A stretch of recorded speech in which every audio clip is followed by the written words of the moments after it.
Ask ko lang kung tuloy ang loan moratorium kasi until now wala pang reply ang kakilala ko sa division office namin regarding sa December loan moratorium sa mga DepEd employees na hindi tinamaan ng bagyo.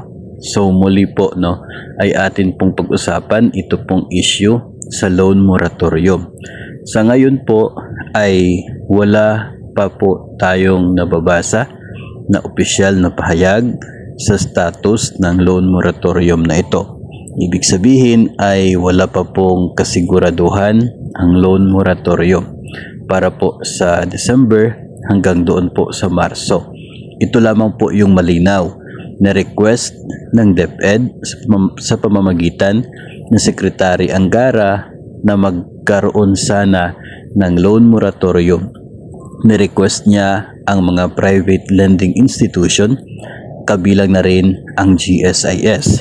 Request po yun. Ibig sabihin ay need po ng approval ng mga lending institution yung pagbigay ng moratorium. Nasa kamay po nila kung i-grant nila, ibibigay yung hinihingi, nire-request na loan moratorium o kaya ay hindi.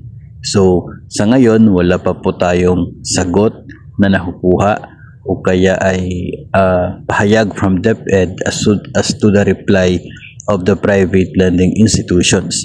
So, hanggat wala po yun, ay wala pa po tayong kasiguraduhan sa loan moratorium. Abangan po natin if ever si DepEd ay mag-release ng memo or advisory or ano man po yun na naglalahad ng pagkakaroon ng loan moratorium at kung ano-anong mga PLIs ang pumayag. Kapag nailabas po yun, that's the time na sigurado po. Hindi din po natin alam ngayon kung ano po ang naging reply ng mga PLIs to the DepEd Central Office or kaya ay kay DepEd Secretary. Hindi pa po natin alam kasi doon naman po sa kanila yung communication.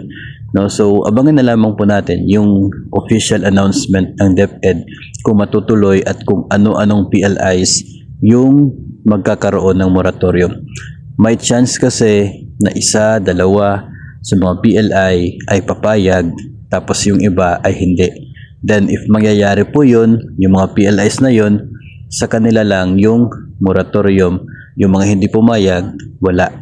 So, yun po yung abangan natin in the future, mga ilang araw siguro, maybe within this week or next week, abangan po natin yan. And if ever wala pong ilalabas na ganyan, then wala po tayong aasahan na loan moratorium. So, yun po yung ating magiging sagot dito po sa tanong sa issue sa mga nag-aabang sa loan moratorium. Marami kasi yung nag-i-expect na ini-interpret din ng iba na yung request ay parang finality na pero in reality hindi po. So, yun po ang ating maibibigay na impormasyon sa status ng loan moratorium.